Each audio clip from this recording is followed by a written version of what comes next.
तो देखो cash flow statement क्या है, एक स्टेटमेंट है दैट शो द फ्लो। अब फ्लो दो टाइप का होता है, एक होता है इनफ्लो, दूसरा होता है आउटफ्लो। इनफ्लो मतलब कैश की रिसिप्ट हमने लेना तो हम क्या करेंगे उनको ऐड। आउटफ्लो मतलब कैश का पेमेंट करना, तो यानी कि हम उसको क्या करेंगे लेस। तो एक कैश फ्लो स्टेटमेंट क्या है, एक स्टेटमेंट है जो कि ये शो करती है flow of cash and the cash equivalent. अब कहते हैं कैश इक्विवेलेंट क्या होता है, जो कैश की फॉर्म में तो है बट एट प्रेजेंट हमारे पास नहीं है, बट वो बहुत ही इजीली कैश में कन्वर्ट कर सकते हैं जब भी हम चाहें। जैसे cash balance, bank balance, marketable security, ऐसी सिक्योरिटीज जो हम इजीली कन्वर्ट कर सकते हैं into the cash. Short term investment, ये सारा किसका पार्ट है, कैश इक्विवेलेंट। तो कैश फ्लो स्टेटमेंट हमें फ्लो बताती है किस चीज का, कैश का और कैश इक्विवेलेंट का। तो कैश फ्लो स्टेटमेंट को, इस फ्लो को हमने तीन पार्ट्स में बांटा है। पहला पार्ट आता है आपके पास ऑपरेटिंग एक्टिविटी, दूसरा पार्ट आता है इन्वेस्टिंग एक्टिविटी, थर्ड पार्ट आता है आपके पास फाइनेंसिंग एक्टिविटी। पूरे बिजनेस को हमने तीन एक्टिविटीज में डिवाइड कर दिया, यानी कि पूरे बिजनेस में जो भी हम चीज को परफॉर्म कर रहे हैं कैश से रिलेटेड, उसको तीन पार्ट्स में हमने डिवाइड कर दिया। उसके पहले पार्ट को हमने ऑपरेटिंग बोला, उसके सेकंड पार्ट को हमने इन्वेस्टिंग बोला, उसके थर्ड पार्ट को हमने फाइनेंसिंग बोला। तो हम पहले पढ़ते हैं ऑपरेटिंग एक्टिविटी। ऑपरेटिंग एक्टिविटी देखो क्या होती है, that activity related with main course of business, यानी कि जो एक्टिविटी आपके मेन बिजनेस के साथ रिलेट करती है उस एक्टिविटी को हम क्या बोलते हैं, ऑपरेटिंग एक्टिविटी।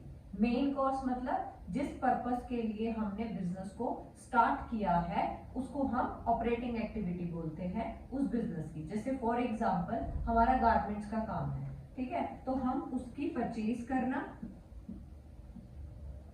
उसकी सेल करना, अपने डेटर से पेमेंट को रिसिप्ट करना। परचेज करेंगे तो आउटफ्लो होगा, सेल करेंगे तो इनफ्लो होगा, डेटर हमें पैसे देके जाएंगे तो इनफ्लो होगा, क्रेडिटर की पेमेंट होगी तो भी वो क्या होगा, आउटफ्लो होगा। तो ये मेन कोर्स से जो भी एक्टिविटी परफॉर्म की जाती है, ऐसे पूरे बिजनेस के कुछ खर्चे होते हैं एक्सपेंस, वो भी आउटफ्लो होगा। कुछ रिसिप्ट होती है उसको हम क्या बोलेंगे, इनफ्लो हो रहा है। तो ये ऐसी चीजें जो मेन कोर्स के साथ रिलेट करती हैं उसको हम ऑपरेटिंग एक्टिविटी कहते हैं। नेक्स्ट आती है इन्वेस्टिंग एक्टिविटी।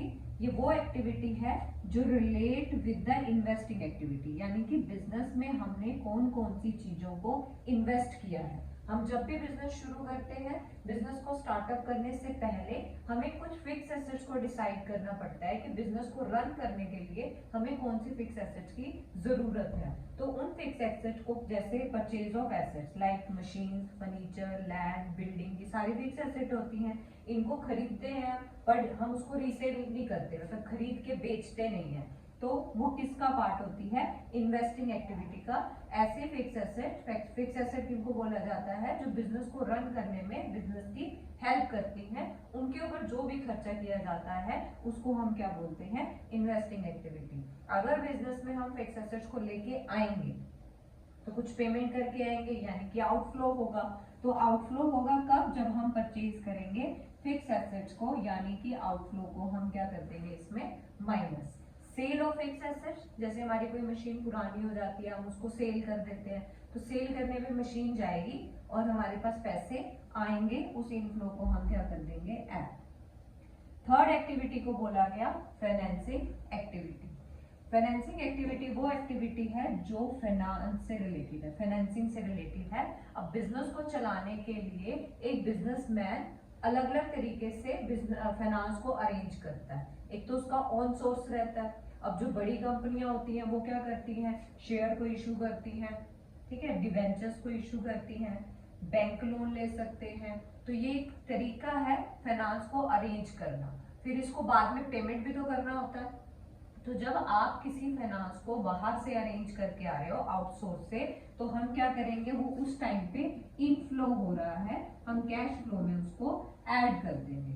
दूसरा आता है जब इनकी जैसे डिवेंचर्स हैं उनकी रीपेमेंट भी करनी है, यानी कि उसको क्या बोलते हैं, रिडेम्पशन ऑफ डिवेंचर्स। शेयर्स भी हमने इशू किए हैं एट द टाइम, एक स्पेसिफिक पीरियड के बाद उनको पेमेंट करनी होती है, तो वो भी किसका पार्ट आ जाएगा, इसी का ही, फाइनेंसिंग एक्टिविटी का ही। ये क्या है हमारा आउटफ्लो, तो हम इसको क्या कर देंगे, माइनस। और जब भी हम शेयर्स को इश्यू करते हैं तो हमें अपने शेयर होल्डर्स को डिविडेंड पे करना पड़ता है। क्या पे करना पड़ता है, डिविडेंड, रेगुलर बेसिस पे। तो हम इसको भी क्या करेंगे, डिविडेंड पेड को हम क्या करेंगे यहाँ पे माइनस। दूसरा आता है जब हम डिवेंचर इशू करते हैं तो हम अपने डिवेंचर होल्डर्स को क्या देते हैं, इंटरेस्ट। बैंक लोन में भी हम क्या पे करते हैं, इंटरेस्ट। तो ये भी फाइनेंसिंग का पार्ट है। जहां से फाइनेंस अरेंज किया, अगर हम उसकी कुछ रेगुलर पेमेंट कर रहे हैं तो वो भी तो उसी का ही पार्ट है। लोन लेना और उसका इंटरेस्ट पे करना वो किसका पार्ट है, फाइनेंसिंग का पार्ट है। इसीलिए हमने कैश फ्लो में उसके कैश से रिलेटेड इनफ्लो को और आउटफ्लो को 3 एक्टिविटीज में बांटा, जिसमें पहला आता है operating activity, investing activity, last आता है फाइनेंसिंग एक्टिविटी। अब हम डिटेल में प्रैक्टिकल पार्ट में इसको डिस्कशन में करेंगे कि इसके कैसे क्वेश्चन सॉल्व किए जाते हैं और किस टाइप के क्वेश्चन आपको आते हैं। पहले इसको हम डिटेल में पढ़ते हैं।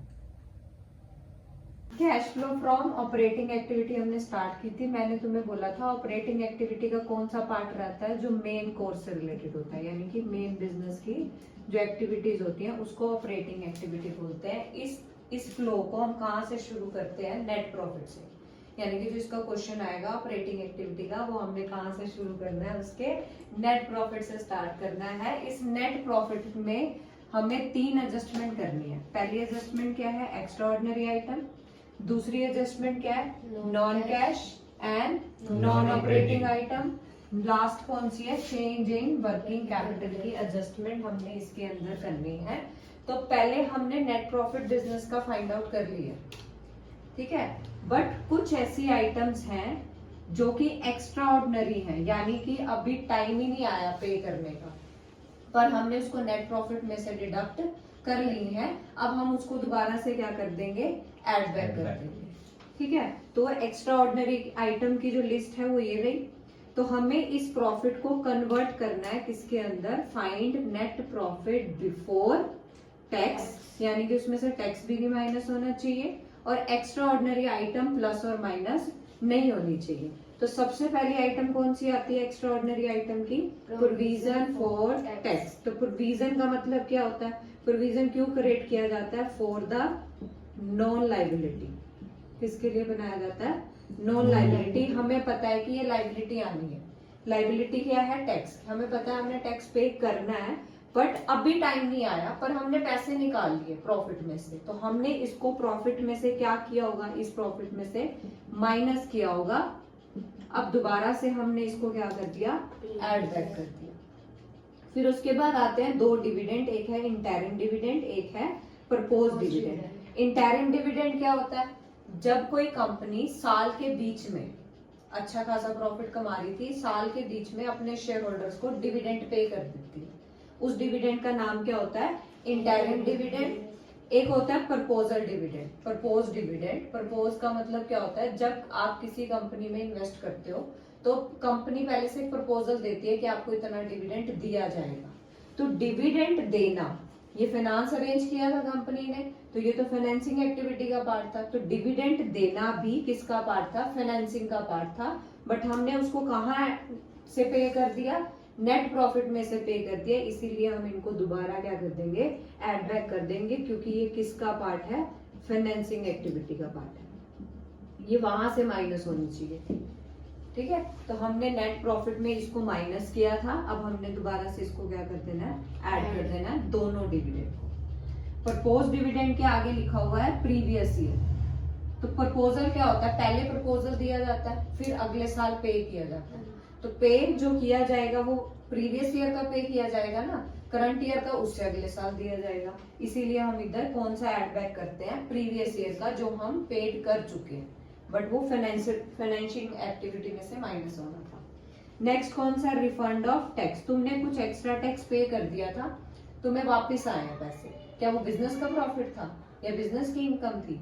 नहीं थी। तो हमने इसको इस प्रॉफिट में क्या कर लिया, ऐड कर लिया। अब हम इसको क्या कर देंगे, माइनस कर देंगे। तो पहले हम नेट प्रॉफिट में से कौन सी एडजस्टमेंट करते हैं, tax and extraordinary item, जो कि ये 5 है। ठीक है, अगली एडजस्टमेंट जो इस प्रॉफिट आएगा हमारे पास, फिर उसमें कौन सी अगली एडजस्टमेंट की जाएगी, सेकेंड एडजस्टमेंट आती है adjustment of non cash and non operating. तो पहली कौन सी है, नॉन कैश। नॉन कैश का मतलब है जिसकी वजह से कोई आउटफ्लो हुआ ही नहीं, बट फिर भी हमने उसको इस प्रॉफिट में से क्या कर लिया, इस प्रॉफिट में से इसको माइनस कर लिया, पर एक्चुअल में कैश कम ही नहीं हुई है। ठीक है, फिक्स एसेट का कम होना उसको डेप्रिसिएशन बोलते हैं, और जब कोई इंटेंजिबल एसेट कम होती है उसके लिए वर्डिंग का यूज करते हैं अमोर्टाइजेशन। ठीक है, इंटेंजिबल कौन सी होगी, goodwill, patent, copyright. Fix asset कौन सी होगी, लैंड, बिल्डिंग, ये फिक्स एसेट होगी। तो इनकी जब वैल्यू कम हो रही है उसको हमने नेट प्रॉफिट में डेप्रिसिएशन मान के उसको माइनस कर लिया। तो ये नॉन कैश आइटम थी, तो माइनस किया। अब हम दोबारा से क्या कर देंगे, एड बैक कर देंगे, क्योंकि इसकी वजह से कोई आउटफ्लो हुआ ही नहीं था। ठीक है, नेक्स्ट आता है नॉन ऑपरेटिंग। नॉन ऑपरेटिंग का मतलब ये है, इस एक्टिविटी का नाम क्या है, ऑपरेटिंग, यानी कि मेन बिजनेस से रिलेटेड। इसका नाम क्या है, नॉन ऑपरेटिंग, यहाँ से हटा दो। यानी कि कुछ ऐसी आइटम्स हैं जो हमने इस प्रॉफिट में इंक्लूड कर रखी हैं, जो इस बिजनेस की थी ही नहीं, मेन कोर्स की थी ही नहीं। ठीक है, वो कौन सी है, सबसे पहले profit on the sale of fix asset. हमने फिक्स एसेट बेची थी, उससे क्या कमा लिया, प्रॉफिट कमा लिया। इस प्रॉफिट को यहाँ क्या किया होगा, तुमने ऐड किया होगा। अब क्या कर दोगे, माइनस। इससे उल्टा क्या हो सकता है, तुमने फिक्स एसेट बेची थी, ठीक है, उससे तुम्हें लॉस हो गया, तो इस लॉस को क्या किया होगा, माइनस। अब दोबारा क्या कर दोगे, ऐड। नेक्स्ट आता है प्रोविजन फॉर बैड डेट्स। तुम्हें पता है बैड डेट्स होने वाले हैं, है तो मेन बिजनेस का पार्ट, डेटर ने पैसे नहीं दिए उसको बैड डेट्स बोलते हैं। तो ये क्या था, प्रोविजन बनाया है, बट हमें अभी डाउट है, एक्चुअल पेमेंट तो अभी हुई ही नहीं है, तो ये आउटफ्लो अभी नहीं माना जाएगा। हमने इसको नेट प्रॉफिट में से माइनस किया हुआ है। अब दोबारा क्या कर देंगे, ऐड कर देंगे। फिर आता है रेंट, इंटरेस्ट, डिविडेंड, रिसीव। तो रिसीव वर्ड कहाँ यूज होता है, जैसे हमने कहीं इन्वेस्ट कर रखा था, हमारी कोई प्रॉपर्टी थी, उसके ऊपर जो रेंट आता है उसको हमने इस प्रॉफिट में ऐड कर दिया। तो मेन बिजनेस तो ये नहीं था, है ना, रेंट रिसीव करना, तो हमने इसको ऐड किया होगा। अब क्या कर देंगे, हम माइनस कर देंगे। ऐसे ही किसी कंपनी के डिवेंचर्स, या हमने कहीं इन्वेस्ट कर रखा है, किसी कंपनी और कंपनी के शेयर्स ले रखे हैं, तो वो डिविडेंड देगी, तो वो इनकम आएगी। इनकम मेन कोर्स की नहीं है, इसीलिए हम इसको क्या कर देंगे, माइनस। नेक्स्ट आता है interest and dividend paid. Dividend तो एक्स्ट्रा ऑर्डिनरी में आपने ले लिया, ठीक है। यहाँ कौन सा आएगा, इंटरेस्ट, यानी कि डिवेंचर्स के ऊपर। डिवेंचर्स के ऊपर इंटरेस्ट माइनस हमने किया हुआ है, जबकि ये फाइनेंसिंग का पार्ट है। हम दोबारा से इसको क्या कर देंगे, ऐड कर देंगे। तो ये दो पार्ट पहले क्या करते हैं, हम प्रॉफिट को सही करते हैं, इसको मेन पार्ट निकालते हैं इसमें से। इसको मेन पार्ट निकालने के लिए पहली एडजस्टमेंट की जाती है एक्स्ट्रा ऑर्डिनरी आइटम, दूसरी की जाती है adjustment of non cash and the non operating. उस प्रॉफिट में से उनको हटाना है। लास्ट कौन सी आती है, change in working capital. Change in working capital का मतलब होता है करंट एसेट्स और करंट लायबिलिटी। करंट एसेट्स की देखो लिस्ट ये रही, debtor, stock, prepaid expenses, DR. Current assets में किसको किसको नहीं लेना, कैश बैलेंस को नहीं लेना, बैंक बैलेंस को नहीं लेना, मार्केटेबल सिक्योरिटीज को नहीं लेना, शॉर्ट टर्म इन्वेस्टमेंट को नहीं लेना। ठीक है, क्यों, क्योंकि ये कैश इक्विवेलेंट है, ये पहले से ही कैश में है, ठीक है, तो इसको कैश फ्लो में नहीं लेना। तो करंट एसेट्स में ये वाली लिस्ट लेनी है। करंट लायबिलिटी कौन कौन सी होती है, creditor, outstanding expenses, income receive in advance और बिल रिसीवेबल। ये तुम्हें 2 सालों के दे रखे होते हैं, तुमने कंपैरिजन करना होता है, गैप निकालना होता है।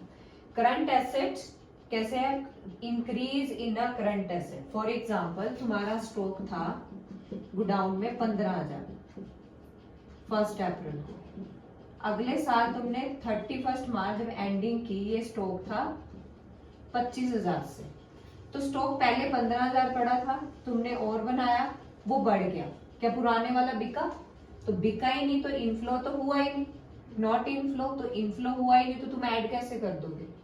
बल्कि तुम इस स्टॉक को बनाने के लिए आउटफ्लो कर ही जा रहे हो, खर्चा कर ही जा रहे हो, तो क्या कर दोगे? माइनस। जब कोई करंट एसेट बढ़ती है तो इनफ्लो नहीं हो रहा, वो बढ़ी जा रहा है। ऐसे ही डेटर्स है, डेटर को तुमने पहले उधार दे रखा था 10,000, 1 अप्रैल को दिखा रहा है, ऐसे ही लास्ट में दिखा रहा है 35,000, तो कितने का गैप आया यहाँ पे?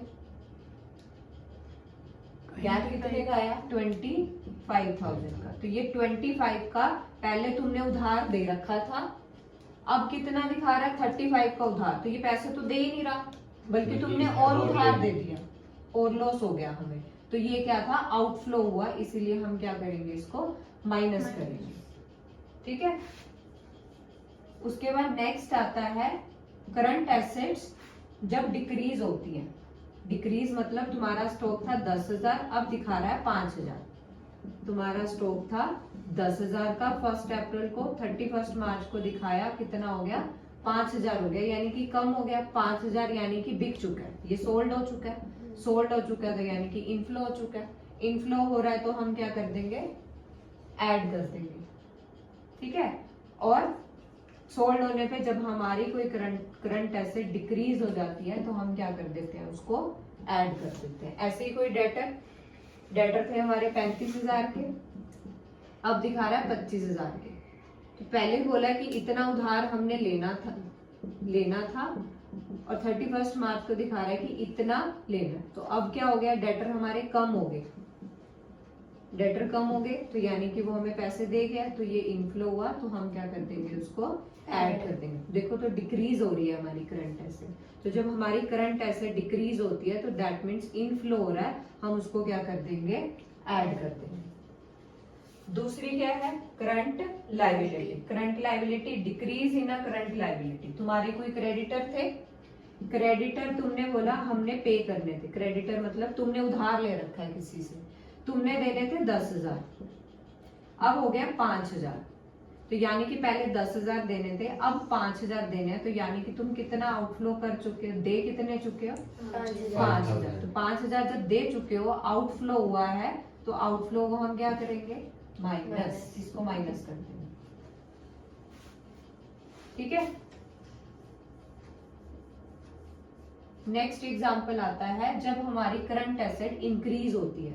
करंट एसेट्स का ये एग्जांपल लेते हैं। क्रेडिटर थे हमारे 50,000 के, अब वो दिखा रहा है 80,000 से। क्रेडिटर पहले दिखा रहा था हमने उधार लिया था 50,000 से, फिर उधार लिया 80,000 से, तो 50 तो है, 30,000 और उधार ले लिया, तो दैट मीन्स और पैसे हमारे पास आए हैं, तो यहाँ पे हमने क्या हुआ? इनफ्लो हुआ, तो हम उसको क्या कर देंगे? ऐड कर देंगे। ठीक है। तो यहाँ पे चेंज इन वर्किंग कैपिटल में हमने इनफ्लो और आउटफ्लो देखना है। अगर करंट एसेट इंक्रीज होती है तो इनफ्लो नहीं हो रहा, तो हम क्या कर देंगे? माइनस। करंट एसेट कम हो रही है तो इनफ्लो हो रहा है, तो यानी कि हम उसको क्या कर देंगे? प्लस। ऐसे ही करंट लायबिलिटी है, कम हो जा रही है, कम हो रही है, तो यानी कि हम पे कर रहे हैं, तो क्या हो जाएंगी? माइनस। अगर इंक्रीज हो जा रहे हैं यानी कि हम और कर्जा ले जा रहे हैं, तो इनफ्लो हो रहा है, तो हम क्या कर देंगे? इसको प्लस। ठीक है। तो ये ऑपरेटिंग पार्ट की कितने पार्ट बने? पहला पार्ट बना एक्स्ट्राऑर्डिनरी का, दूसरा पार्ट बना non cash and non operating का, तीसरा पार्ट बना चेंज इन वर्किंग कैपिटल का। वो तो समझ आ जाता है, इसमें थोड़ी दिक्कत आती है इन दोनों में। इनको मैं तुम्हारे एग्जांपल से समझाती हूँ। ठीक है। जैसे तुमने अपनी मम्मी को बोला, तुम्हें पॉकेट मनी मिलती है, तुमने मम्मी को बोला ये मेरे को 10,000 रुपये चाहिए। ठीक है। मम्मी कह रही है ये 10,000 तुमने कैसे काउंट किए? बता जरा। तो आप इसकी लिस्ट बता रहे हो कि मैंने कैसे ये 10,000 बनाया। तो पहला एग्जांपल तुमने बोला कि मैंने स्कूल की नेक्स्ट मंथ की फीस पे करनी है। मम्मी कह रही है ठीक है। वो कह रहे अगला, वो कहते हैं पापा ने लोन लिया था, मैंने उसका इंटरेस्ट पे करना है। वो कह रहे अगला, कहते मेरे को अपनी सेविंग के लिए पैसे चाहिए। कह रहे नेक्स्ट, कहते स्कूल से ना रिफंड आया था पिछले महीने, एक्स्ट्रा फीस पे हो गई थी, उसका रिफंड आया था, वो पैसे मैंने अपने पास रख लिए। ठीक है। तो मम्मी यहाँ से एक्सप्लेन करेगी स्कूल की नेक्स्ट फीस है, नेक्स्ट महीने की है, अब की तो नहीं है ना, तो ये अभी नहीं दे सकती, ये नहीं मिल सकती क्योंकि ये अभी खर्चा आया ही नहीं है, तो मैं कैसे दे दूं। उसके बाद बोला लोन किसने लिया था, लोन फाइनेंस अरेंज करने का काम किसका है, पापा का, वो लोन ले रहे हैं तो इंटरेस्ट पे करने की जिम्मेवारी भी किसकी है, पापा की। तो पापा कौन है, फाइनेंसिंग डिपार्टमेंट, ठीक है। ऐसे ही तुमने बोला मुझे नेक्स्ट चाहिए सेविंग के लिए, वो बोले जो भी पॉकेट मनी आएगी उसमें से सेव करना, इसमें से क्यों सेविंग कर रहा है, तो ये सेविंग भी अलाउ नहीं है। नेक्स्ट बोला स्कूल का रिफंड आया था, स्कूल फीस पे की थी पापा ने, तो ये रिफंड भी किसका बनता है, पापा का। तूने ऐड किया, अब क्या कर दे, इसको माइनस कर दे, तो उन्होंने इसको नाम दे दिया, ये कौन सी आइटम है, तेरी एक्स्ट्रा ऑर्डिनरी आइटम है जो तेरी बनती ही नहीं है, ठीक है। तो अगर तूने, हमने क्या किया हुआ इस प्रॉफिट में माइनस कर रखे हैं, तो अब हम क्या कर देंगे, माइनस कर देंगे, प्लस बैड बैक कर देंगे, तो वही चीज हमने की, ठीक है। तो एक्स्ट्रा ऑर्डिनरी जो हमारी बनती ही नहीं, ठीक है। नेक्स्ट फिर उन्होंने बोला और बता, कहते मैं एक्टिवा चलाती हूँ, ठीक है, मुझे एक्टिवा चलाने की जो वैल्यू गिर जाती है उसके पैसे दो, पेट्रोल की बात नहीं हो रही, एक्टिवा चलाने की जो वैल्यू कम हो जाती है वो दे दो। कहते ये तो नॉन कैश आइटम है, उससे क्या कोई कैश कम हो रही है, तो वो भी अलाउ नहीं है, वो भी नहीं मिलेगी, ऐसे ही बिजनेस में भी हमने नहीं दी, ठीक है। नेक्स्ट नॉन ऑपरेटिंग, यानी कि जो खर्चे तुम्हारे है ही नहीं, जो मम्मी पापा के बनते हैं वो तुम क्यों दोगे, है ना, जो खर्चे तुम्हारे है ही नहीं वो तुम क्यों दोगे, तुम वही खर्चे मानो जो तुम्हारे अपने हैं। तो सारा प्लस माइनस करके हमने मेन चीज निकाल ली, नेट प्रॉफिट। इस एग्जांपल में ये नेट प्रॉफिट तुम्हारी पॉकेट मनी। तो कैश फ्लो के 3 पार्ट है, cash flow from operating activity, cash flow from investing activity, cash flow from financing activity. इसमें अमाउंट के 2 कॉलम बनाने हैं, ये वर्किंग कॉलम है, ये मेन कॉलम है अमाउंट का। अब ऑपरेटिंग एक्टिविटी को, जो तुमने पढ़ा एक्स्ट्रा ऑर्डिनरी का, उसको कैश फ्लो के से बाहर बनाना। तो यहां से शुरू करोगे, सबसे पहले तुमने क्या फाइंड आउट करना है, net profit before tax and extraordinary item, जिसमें 5 पड़ी थी, add back provisions of tax, add back interim dividend, add back proposed dividend, minus refund of tax. Extraordinary को इस स्टेटमेंट से बाहर रखना। फिर जो इसका आंसर आएगा ये वाला net profit before tax and adjustment, इसको इधर लेना, इधर लिखोगे क्या, अब लिखोगे net profit before tax and extraordinary item. फिर हेडिंग दोगे, इधर लिखोगे adjustment of non cash and non operating item. इसमें कॉलम बनाओगे ऐड का, दूसरा बनेगा लेस का।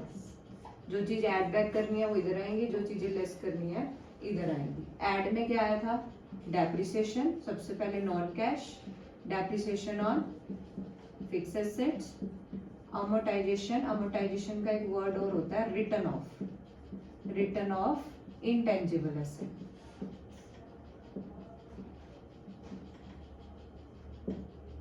ये होगी नॉन कैश आइटम। दूसरी आती है non operating, non operating add भी हो सकती है, लेस भी हो सकती है। ऐड बैक में क्या आता है, प्रोविजन फॉर बैड डेट्स, और क्या था ऐड बैक में, loss on fix asset. Less में क्या है, इससे उल्टा profit on fix asset, rent receive, interest receive, dividend receive, वो लेस हो जाएगा। फिर जो आंसर आएगा वो क्या आंसर आएगा, cash flow from operating activity before before change in working capital. अब इसमें हम वर्किंग कैपिटल के दो कॉलम बनाएंगे, ऐड का और लेस का। अगर वर्किंग कैपिटल के अकॉर्डिंग इनफ्लो हो रहा है, इनफ्लो कब होता है? डिक्रीज इन करंट एसेट, और लेस कब होगा? Increase in current asset. इससे उल्टा, जब इंक्रीज इन करंट लायबिलिटी, ये इनफ्लो है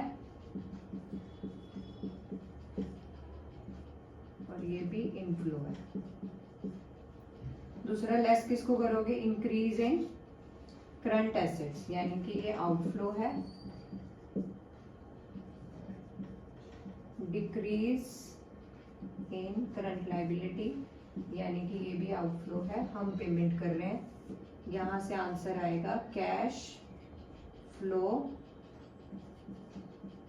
from operating activity after change in working capital.